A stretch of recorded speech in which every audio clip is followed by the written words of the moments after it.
지난주 말씀 본문에서 점치는 무당을 고쳐준 바울의 사역을 살펴봤습니다. 그리고 그로 인해서 돈을 못 벌게 산 사람들이 바울을 고소하고 매질한 것이 지난주와 이번 주 이어지는 본문입니다. 22절, 23절 말씀입니다. 무리가 일제히 일어나 고발하니 상관들이 옷을 찢어 벗기고 매로 칠하여 많이 친 후에 옥에 가두고 간수에게 명하여 든든히 지키라 하니. 여러분, 죄 없는 사람을 고소하고자 할 때 가장 많이 사용되는 것이 선동입니다. 악한 사단 마귀가 의인을 핍박할 때 가장 많이 사용하는 것이 선동입니다. 무고한 예수님을 십자가에 못 박을 때도 선동질이 일어났습니다. 그리고 놀랍게도 그 죄 없는 예수님을 향한 선동질에 많은 사람들이 미혹되어서 그 예수님을 못 박으라고 소리쳤습니다. 이런 어리석은 판단이 우리 안에는 없을 수 있기를 축복합니다. 마귀가 가장 잘 사용하는 도구가 바로 이 선동입니다. 선동을 조심하고 주의해야 됩니다. 이 참과 거짓을 분별해낼 수 있는 능력이 우리 안에 있어야 됩니다. 오늘 본문을 보면 이유 없이 선동질을 당해서 매질을 당하는 바울과 실라의 모습을 살펴볼 수가 있습니다. 그리고 이들은 이유 없는 고난을 당하며 이유 없이 고난당하신 주님의 십자가를 깊이 묵상하는 인생이 되었을 겁니다. 여러분, 이유 없이 괴롭힘을 당할 때 억울해하기보다 또 마음 아파하고 잠을 못 이루기보다 그 이유 없이 고난당하신 주님의 십자가를 깊이 체험할 수 있는 기회가 될 수 있기를 축복합니다. 오늘 23절, 24절 말씀을 보니 많이 치고 옥에 가두고 간수에게 명하여서 도망 못 가도록 지키라 하고 그들을 깊은 옥에 가두고 발을 착고에 채웠다라고 성경은 기록하고 있습니다. 오늘은 먼저 이유 없는 고난, 의인이 당하는 고난에 대해서 좀 살펴보려고 합니다. 많은 의인들은요, 이유 없는 고난을 당했습니다. 성경에 보면 대표적인 경우가 요셉의 경우죠. 하나님께서 요셉을 총리로 세워 애국과 이스라엘을 구원하고자 하는 계획이 있었으나 그 계획 앞에 이유 없는 고난이 있었습니다. 이 무고죄로 감옥에 들어가고 또 누명을 받아서 감옥에 들어가는 이 아픈 시간을 겪어야 했습니다. 그러나 믿음으로 이 시간들을 잘 감당했습니다. 다윗도 마찬가지입니다. 하나님께서 하늘의 별처럼 빛나는 왕을 세우고자 하는 계획을 가지고 계셨을 때 그 인생에 이유 없는 고난이 펼쳐졌습니다. 이유 없이 사울왕이 자기를 추적하며 자기를 죽이려 하고 이 사방을 쫓겨다니면서 보내야 했던 이 고난의 시즌이 있었습니다. 그러나 다윗도 이 고난의 시즌에 주님을 바라보면서 잘 견뎠습니다. 여러분, 이유 없는 고난을 경험하게 될 때 이 주님을 바라보면서 잘 견딜 수 있길 축복합니다. 반드시 하늘의 상급이 예비되어 있습니다. 지금은 훌륭한 대학이 된 하나님의 대학이 된 한동대학교. 그러나 대학의 설립자인 김영길 총장님, 오늘의 한동대학이 있기까지 참 많은 고난과 아픔을 당했습니다. 저는 오늘의 교인으로서 이 장로님이 학교를 개척하기 전부터, 개척이 진행될 때부터, 개척하고 나서부터 감옥에 가기까지를 다 눈으로 생생하게 봤습니다. 미국 나사의 연구원으로 아무 걱정 없이 살아가던 장로님이 한 기업가가 포항에 하나님의 대학을 세우고 싶다. 하나님의 대학. 우리가 한동대학으로 알고 있는데요. 그 한동대학교에 가보면 영어로는 한동 가스 유니버시티 이렇게 되어 있습니다. 하나님의 대학 한동대학을 세우고 싶다. 그래서 이것을 하나님의 명령을 알고 순종하며 나갑니다. 그런데 개교를 6개월 앞두고요. 이 회사가 재정난에, 이 기업가가 재정난이 오면서요. 이 물거품이 될 위기에 처했습니다. 이때 인간적인 생각으로는 이거 하나님 뜻이 아니구나. 큰일 날 뻔했다. 하고 나사로 가서 연구원을 해야 되는데 이 하나님의 부르심이 뭔지요. 참, 이 하나님의 소명이라는 게 뭔지 그 상황에서 이 건물 한 동, 두 동 세워놓고 개교를 합니다. 그리고 힘을 다해서 이 학교를 섬깁니다. 그 해가 첫 개교가 95년입니다. 그래서 저는 94학번이 돼야 되는데 재수를 해서 95학번이 됐거든요. 그리고 한 살 아래 동생도 재수 안 하고 들어가서 9학번이에요. 2살 위에 형님은 원치 않는 대학을 갔다가 군대에서 최전방에서 열심히 공부를 해가지고 9학번에 또 같이 들어갔어요. 그래서 9학번이 3명이에요. 근데 그때 한동대학이 막 세워진다고 교회에서 기도를 하고, 오늘의 교회 장로님이시잖아요. 중보를 하는데 성적이 잘 나오는 형이 아버님이랑 상의를 하더니 한동대학을 간대요. 조금 더 성적이 잘 나왔던 저는 아니 왜 그 이름도 없고 빛도 없는 대학을 가려고 하느냐. 그러면서 저는 인간적인 생각으로 제 성적이 맞는 대학을 갔고, 형님은 한동대학에 들어갔는데 누가 알았겠습니까? 그 대학이 정말 하나님의 위대한 대학이 될 줄을. 그렇게 열심히 총장님이 섬기셨는데요, 이 국고 보조금을 이 교수님들 밀린 월급을 주었다는 이유로 법정 구속이 돼서 감옥에 들어가게 된 겁니다. 하나님의 콜링을 거절하지 않고 힘을 다해서 학교를 개척했으나 남겨진 것은요, 감옥행이었습니다. 대한민국 최초랍니다. 총장이 법정 구속이 돼서 감옥에 들어가게 된 것이. 76번을 법정에 출두하면서 그 사이에 이 2년 사이에 학교 재단을 도와줘야 될 이사장만 4번이 바뀐 거예요. 여러분 얼마나 어려웠을까요? 거기에 97년에는 IMF까지. 근데 이 97년에요, 이 나사 연구직을 겸직을 하고 있던 연구원을 아예 내려놓고 그 퇴직금과 아파트 자금까지 학교에다 쏟아붓고 그렇게 나갑니다.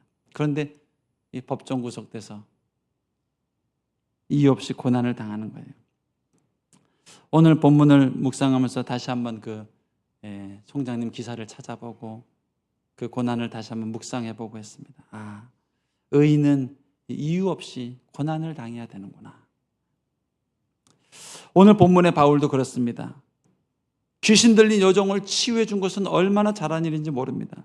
그런데 이 일로 인해서 매질을 당하고 감옥에 갇히게 됩니다. 오늘 24절, 23절 말씀 한번 볼까요? 많이 때렸습니다. 그리고 옥에다가 가두었습니다. 그리고 간수에게 명해서 발에 착고를 채우고 절대 움직이지 못하게 막았습니다. 이것이 바울이 당하고 있는 고난이었습니다. 우리 인생도 이와 비슷한 고난을 당할 때가 참 많습니다. 다른 열심히 섬긴다고 주님을 섬겼고, 열심히 예배한다고 주님을 예배하고 했는데 사단 마귀가 우리 인생을 사정없이 때리고요, 또 인생의 창살 없는 감옥, 관계의 감옥, 병마의 감옥, 비상하지 못하는 어둠의 감옥, 여기에 갇혀서 발에다 착고를 채워놓고 이 매임으로 우리 인생을 묶어둘 때가 얼마나 많은지 모릅니다. 그러나 여기서 하나님의 반전 드라마가 바울과 실라를 통해서 시작됐습니다. 25절 말씀 볼까요? 한밤중에 바울과 실라가 기도하고 하나님을 찬송하며 모든 죄수들이 듣더라. 하나님이 이 인생의 고난 가운데, 의인의 고난 가운데 주신 축복은 무엇인가? 그 마음 가운데 기도의 영을 부어주셨습니다. 주님 도와주세요. 주님 도와주세요. 그리고 또 하나, 이 억울함을 호소하는 기도를 넘어서서 찬송을 주신 거예요. 하나님은 위대하십니다. 발에 착고가 묶여 있는데 하나님은 우리 매임을 풀어주십니다. 인생이 아파서 매맞아서 통증이 있는데 하나님은 나의 모든 병을 치유하십니다 하고 하나님을 향한 찬양을 우리 입술에 허락해 주신 거예요. 저는 이 축복을 저와 여러분이 평생 받을 수 있길 축복합니다. 이 고난과 위기 가운데 기도의 영을 부어주시고 찬양의 영을 하나님께서 부어주시는 거예요. 우리가 지금 사도행전 16장을 보고 있는데 얼마 전에 사도행전 12장에서도 베드로가 감옥에 갇히는 일이 있었죠. 그때 베드로가 기도한 장면은 나오지 않지만 온 성도가 베드로를 위해서 기도했다고 나옵니다. 사도행전은 기도행전이라고 보아도 무방합니다. 계속 기도합니다. 앞서 말씀드린 97년 김한길 총장님이 법정 구속돼서 감옥에 갇혔을 때 그때도 학생들이 무엇을 했나? 기도를 했습니다. 열심히 기도했습니다. 그리고 6개월이 지나고 5월 15일 스승의 날, 이 기도하는 학생들이 1,800명이 29대 버스에 나눠 타가지고 상경을 해가지고 그 감옥 앞에 왔습니다. 그리고 학생 대표가 총장님 만나서 면담하고 힘내시라고 얘기하고, 그리고 면담이 끝나고 그 감옥 앞에서 1,800명이 스승의 은혜, 스승의 은혜는 하늘 같아서 그 찬양과 같은 노래를 올려드리고 꽃 한 송이씩을 다 그 감옥 앞에 놓고 휴지 한 조각 남기지 않고 조용히 다시 버스를 타고 돌아간 거예요. 할렐루야.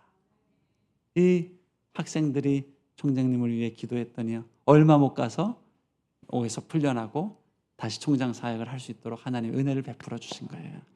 여러분, 기도가 멈추지 않는 인생 될 수 있길 축복합니다. 너무너무 신기합니다. 이전에는요, 아이고 이랬습니다. 아이고 어떡하나. 근데 이제 예수 믿고 주여 동일한 걱정인데 너무너무 인생의 고난의 방향이 달라졌어요. 아이고 어떡하나. 그런데 이제는 주여 주님 하고 끊임없이 내 영혼에서 이 주님을 향한 기도가 터져 나오는 겁니다. 할렐루야. 이게 얼마나 감사한지 모르겠어요. 오늘 본문 속에 바울과 실라에게도 하나님께서 이 기도의 영을 부어주신 거예요. 한밤중에 하나님께서 바울과 실라에게 기도의 영을 부어주셨습니다. 저는 자다가도 여러분 인생에 이 기도의 영이 임하길 축복합니다. 새벽에 깼는데 잠이 안 왔다, 마루로 나가서 앉아서 기도하시고 또 교회로 나와서 무릎 꿇고 기도하십시오. 교회 문이 잠겨 있는데 비번을 하나님이 알려주신다고 그랬죠? 궁금한 분들은 우리 구역장님께 물어보시고, 또 구역장님 모르시면은 저한테 물어보시면 제가 알려드릴 수 있어요. 딱 하나님이 깨워주실 때, 기도의 영을 부어주실 때 딱 그 순간 기도하는 게 너무너무 중요한 거예요.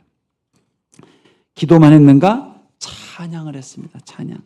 25절 말씀 한 번 더 볼까요? 한밤중에 바울과 실라가 기도하고 하나님을 찬송함에 죄수들이 듣더라. 여러분, 이 기도가 하나님께 우리의 답답함을 토로하고 주님의 도움을 요청하는 간구의 고백이라면, 찬양은요, 하나님의 승리를 말하는 겁니다. 하나님은 위대하십니다. 하나님은 놀라우십니다. 전혀 현실과 맞지 않은 상황들을 하나님 앞에 선포하는 겁니다. 발에 착고가 묶여 있는데 하나님은 우리 인생의 매임을 풀어주시는 분입니다. 하나님은 우리 인생의 홍해를 갈라주시는 분입니다 하고, 이 찬양은 세상을 향하여, 어둠을 향하여 하나님 살아계심을 선포하는 겁니다. 저는 여러분 인생의 이 찬양이 멈추지 않길 축복합니다. 요즘 새벽 요한계시록 말씀을 보는데도 너무너무 감사한 것이 이 계시록의 중간중간 등장하는 찬양입니다. 찬양. 여러분, 우리가 계시록을 좀 공부하는 사람들은 7가지 교회, 7가지 인심판, 7가지 나팔심판, 7가지 대접심판에 대해서 알고 있지만 이 잘 모르는 것 중에 하나가 7가지 영광의 찬양이 등장한단 말이야. 1장 처음 등장하고요, 그 다음에 4장에 등장하고요. 심판의 흔적 곳곳에 어린 양이 14만 4천 명의 무리들이, 24장로님들이, 내 생물이 하나님을 찬양하면서 어제도 계셨고 오늘도 계시며 이제와 영원토록 함께 하실 주님을 찬양합니다. 사실은 이 7가지 영광송으로 계시록의 환상이 펼쳐지고 있는 거란 말이에요. 여러분, 인생에 멈추지 않는 찬양이 여러분 인생과 가정에 흘러넘칠 수 있길 축복합니다. 수시로 찬양을 틀어놓으시고 방에서도 찬양을 틀어놓으시고 수시로 집에서 이 주님을 예배하는 찬양들을 틀어놓는 게 중요해요. 이 성경을 보면요, 이 중국 시대에는 손자병법의 병법이 있었다면 이 성경에는 하나님의 병법이 등장을 하는데, 하나님이 즐겨 쓰시는 방법 중에 하나가 이스라엘과 적군이 전쟁을 할 때 적군이 갑자기 서로 죽이고 서로 칼부림을 하면서 서로 자멸하여서 이스라엘이 적군을 승리하게 하시는 이 승리의 병법이 곧잘 등장을 합니다. 이게 하나님이 자주 쓰시는 승리의 병법입니다. 그런데 언제 주로 이런 승리의 병법이 일어나는가? 이스라엘 백성이 하나님을 찬양할 때 이 승리의 병법이 일어납니다. 전쟁을 앞두고 전쟁은 하나님께 속하였습니다. 이 전쟁은 하나님의 것입니다 하고 주님을 높여드리고 북을 치고 악기를 연주하면서 하나님을 경배하고 찬양할 때 적들이 자중질환에 빠지고 또 사분오열되면서 서로 칼부림하면서 자멸하는 역사들이 곧잘 등장한단 말입니다. 그리고 그 위대한 승리가 언제 일어나는가? 이스라엘이 두려워하거나 긴장하거나 걱정했을 때가 아니고 이들이 유다 지파를 앞에 세워서 찬양하며 나갈 때 이 위대한 승리를 주신단 말이에요. 할렐루야. 저는 여러분 이 평소에도 찬양하고 예배하지만 특별히 25년에는 이 고난과 위기가 왔을 때 내 입술을 열어서 하나님을 찬양했던 이 기억, 이 흔적, 이 위대한 믿음의 고백들이 삶에 꼭 새겨질 수 있기를 주님의 이름으로 축복합니다. 제가 이 예배에 대해서 늘 고민하고 어떻게 하면 이 예배를 더 우리가 전심으로 주를 예배할 수 있도록 예배 시스템을 만들고 예배 순서를 만들고 어떻게 하면 성도들이 더 예배 시간 주님께 전심으로 예배할 수 있도록 이 흐름 하나하나를 고민하고 연구하는 가운데 제가 제일 이 바람이 예배 개혁에 대한 바람이 있다면 이 우리 본 예배 안에 경배와 찬양의 시간을 단 5분이라도 10분이라도 좀 더 넣었으면 하는 바람이 많이 있습니다.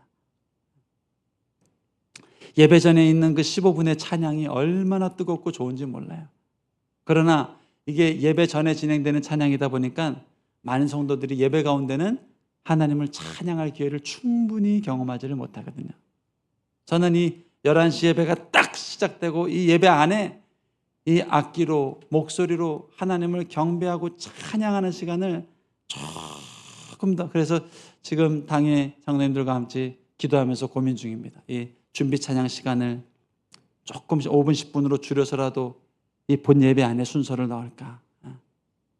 또 조금 이 지루하게 느껴질 수 있는 형식화된 순서들은 조금 과감하게 좀 없애고 정말 1분이라도 2분이라도 더 하나님을 높여드릴 수 있는 이 경배와 시간 만들기 위해서 노력하고 기도하고 애쓰는 이유도 이 찬양할 때 하나님이 영광을 받으시고 찬양할 때 우리 인생의 매임이 풀어지기 때문에 그렇습니다. 할렐루야. 여러분 찬양이 멈추지 않는 인생 되시길 축복합니다. 오늘 바울과 실라가 감옥에서 찬양을 시작했습니다. 그러자 어떤 역사가 일어났을까요? 26절 말씀입니다. 이에 갑자기 큰 지진이 나서 옥토가 움직이고 문이 곧 다 열리며 모든 사람의 매인 것이 다 벗어진지라. 세 가지 축복을 말하고 있습니다. 첫 번째, 땅이 진동했다는 겁니다. 땅이. 하늘과 땅이 진동했다는 겁니다. 여러분 영적 지진이 일어나야 됩니다. 이 나라의 이 민족의 우리 가정에 이 땅이 진동을 해야 됩니다. 하늘과 땅이 막 진동을 해야 됩니다. 찬양할 때 땅이 진동하는 역사가 일어났습니다. 여러분 가정에 영적 지진이 일어나길 축복합니다. 들썩들썩거려야 됩니다. 두 번째, 닫혀진 감옥문이 열려버렸습니다. 문이 다 열렸습니다. 얼마나 강하게 담겨있는 문인지 모릅니다. 여러분 우리 인생도요 참 이 감옥이 많습니다. 창살 없는 감옥이 너무너무 많아요. 직장 다니면서도, 사업하면서도, 가정에서도, 목회하면서도 이 창살은 없는데요, 이 마음의 어둠의 감정, 어둠의 생각, 두려움, 염려, 이 감옥이 한번 딱 내 마음과 생각을 붙잡으면요, 야, 그렇게 한 걸음 한 걸음 움직이는 게 힘들고 한마디 한마디 하는 게 힘들고 어렵게 때가 참 많거든요. 근데 우리 인생에 있는 이 닫혀진 감옥문들, 원수마귀가 절대 못 열게 닫고 있는 이 감옥문들이 언제 열린다고요? 찬양할 때 옥문이 다 열려버린 겁니다. 할렐루야. 여러분 인생의 감옥문이 다 열리길 축복합니다. 어떤 감옥이 있습니까? 어떤 이 감옥, 어떤 매임이 있습니까? 세 번째, 매임이 벗겨졌다고 얘기를 합니다. 매임. 모든 사람의 매인 것이 다 벗겨졌더라. 이 발에 있는 착고, 움직이지 못하게 하는 착고, 뛰지 못하게 하는, 이게 벗겨진 거예요. 벗겨진 거예요. 결국 사단의 공격은요, 매임입니다. 매임.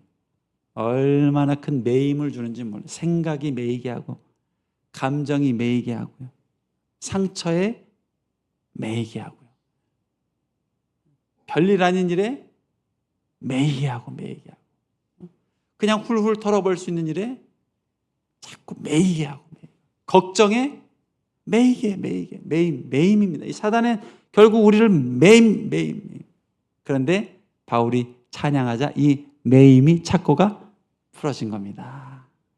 그래서 찬양은 가장 강력한 우리 인생의 무기인 것입니다. 대한민국이 멈추지 말아야 할 것도 이 경배와 찬양입니다. 물론 기도도 멈추지 말아야 됩니다. 그러나 찬양이 멈춰서는 안 됩니다. 하나님을 높여드리고 하나님이 이 민족의 통치자 되심을 선포하고, 그럼에도 불구하고 하나님은 착한 일을 시작하셨습니다. 선포하고. 오늘 영상에서 보셨죠?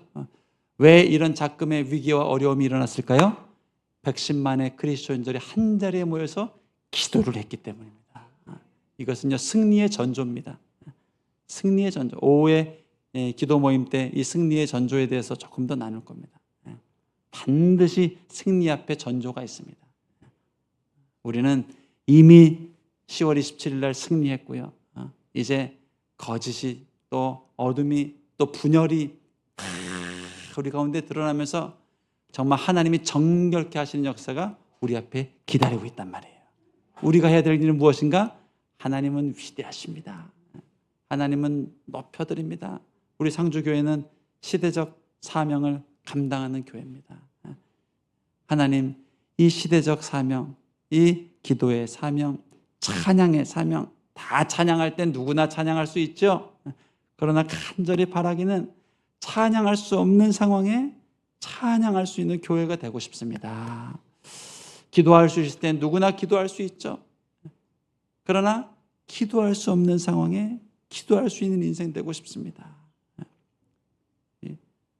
오늘 이 교회에서 기도 인도를 해보면 1000명, 2000명 모였을 때 기도 인도할 때도 막 흥이 나고요. 기도 인도를 하면서 기도 인도에 맞춰서 주여 하고 막 기도하는 것을 그 현장에서 기도 인도를 해도 흥이 나고 즐겁지만, 지나고 보면 제일 축복의 자리는요, 인원도 모이지 않았고 소리도 미약하고, 그 미약한 소리들 가운데 이 내 기도도 다 할수록 땅에 묻히는 것 같은 그 절박한 상황에서 하나님 앞에 주여 주여 하고 기도했던 장면들이요, 지금도 생각이 나고, 지금도 하나님이 그 자리를 축복하시고 내가 너를 반드시 축복할 거야, 내가 널 축복해야 될 이유가 있다면 그 자리에서 기도하고 그 자리에서 찬양했던 이유 때문이야 라고 말씀하시는 이 축복을 느끼거든요. 여러분, 우리 인생에 기도할 수 없는 상황에 하나님의 도움을 받으며 기도했던 축복, 찬양할 수 없는 상황에 그때 우리 하나님을 높여드리는 이 찬양으로 오늘 바울과 실라가 경험했던 그 위대한 하나님의 역사, 여러분도 경험하고 우리 교회도 경험하고 또 이 나라 만족의 기도와 찬양의 파수꾼들로 승리하는 저와 여러분 될 수 있길 축복합니다. 우리 함께 기도하겠습니다. 하나님 주님은 위대하십니다. 주님은 정말로 크고 놀라운 분이십니다. 하나님 아버지, 이 감옥에 갇혀서 매여 있고 묶여 있는 상황 가운데도 우리 하나님 바울과 실라에게 기도의 영을 부어주시고 그 밤에 찬양의 영을 부어주셔서 소리 높여 기도하고 소리 높여 찬양하며 나아갈 때 영적 지진이 일어났고 매임이 풀어졌고 모든 감옥문이 열리면서 하나님 살아계심을 보여주었습니다. 하나님, 내 인생에도 정말 간절히 바라고 소망하는 것, 기도가 멈추지 않고 기도의 호흡이 끊어지지 않게 해주시고 아이고 아이고가 아니라 주여 주여 주여가 나올 수 있도록 도와주시고 절망과 한숨이 나오는 것이 아니라 하나님 살아계십니다. 우리 하나님은 위대하십니다. 구원하심이 보호자에 앉으신 어린 양께 있습니다. 노래하며 나아가는 인생 될 수 있도록 이 자리에 함께한 모든 상주교회 성도님들을 기억하시고 축복하여 주시옵소서. 주여 한번 부르고 기도하겠습니다. 주여.